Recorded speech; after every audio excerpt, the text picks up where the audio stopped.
Hi అండి, hello, good morning, welcome to my channel. ఎంతో పుల్లగా టేస్టీగా ఉండే గోంగూర పచ్చడి ఎలా తయారు చేయాలో చూద్దాం. ముందుగా దానికి ధనియాలు, ఉప్పు, ఆవాలు, మెంతులు, జీలకర్ర, ఎండుమిర్చి తీసుకోవాలి, రెడీగా పెట్టుకోవాలి. నేను వీడియోలో చూపిస్తున్నాను కదా, అవన్నీ తీసుకుని రెడీగా పెట్టుకోవాలి. స్టవ్ మీద పాన్ పెట్టి అది వేడెక్కాక ఫస్ట్ జీలకర్ర వేసి, ఆ తర్వాత నెక్స్ట్ ఆవాలు కూడా వేసి, ఇందులోనే కొంచెం మెంతులు కూడా వేయాలి. మెంతులు కూడా వేసుకున్నాక ఆ మూడుని కలిపి మనం వేయించుకోవాలి. అది వేసాక కొంచెం లైట్గా ఆయిల్ వేసుకుని దాన్ని బాగా వేయించాలి. మనకి అదొక అరోమా స్మెల్ వస్తుంది, ఒక కమ్మనైన స్మెల్ వస్తుంది అనమాట. అది వచ్చాక లాస్ట్లో తీసేసే ముందు ధనియాలు వేసుకుంటాం. ధనియాలు ముందు ఎందుకు వేయట్లంటే ధనియాలు చాలా ఫాస్ట్గా ఎగిపోతుంది అనమాట. అందుకుని లాస్ట్లో ఎండుమిర్చి కూడా అంతే, అది కూడా గమ్ముని ఎగిపోతుంది. గమ్ముని చూసుకుని తీసుకోవాలి, లేదంటే అన్నీ మాడిపోతాయి వెంటనే. అవి చాలా వెంటనే ఫాస్ట్గా మాడిపోతాయి అనమాట.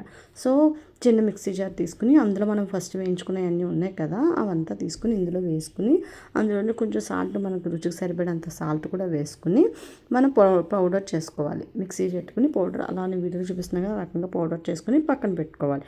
మళ్ళీ అదే పాన్లో ఆయిల్ వేసుకుని మనం ముందుగా గోంగూర తీసుకుని కడిగి పక్కన పెట్టుకున్నానండి. ఆ గోంగూరనే కొంచెం ఆయిల్ వేసి బాగా మగ్గపెట్టుకోవాలి. మనకి ఎంత మగ్గ పెట్టుకోవాలంటే అది అలా మగ్గుతున్నప్పుడు మనకి చాలా డార్క్ అక్కడ కలర్ వచ్చింది చూసారా, అది ఆయిల్ వచ్చి వాటర్ వచ్చి అంత అలా వచ్చి మనకు ముద్దుగా వస్తుందన్నమాట. ఆ రకంగా చేసుకోవాలి. అంత అలా చేసుకుంటే చూసారా ఎలా ఉందో, నేను చూపిస్తున్నాను చూసారా వీడియోలో, ఆ కన్సిస్టెన్సీ రావాలన్నమాట. అలా వాటర్ అలా బయటికి రావాలి. ఆ రకంగా మనం బాగా మగ్గపెట్టుకోవాలి. మగ్గపెట్టుకుని అదంతా మొత్తం అసలు ఎక్కడా కూడా లేకుండా చూసుకుని మగ్గపెట్టుకోవాలి. మనం ఇలా చేసుకోవడం వల్ల ఎక్కువ రోజులు కూడా నిలవ ఉంటుంది, మంచి టేస్ట్ కూడా వస్తుంది.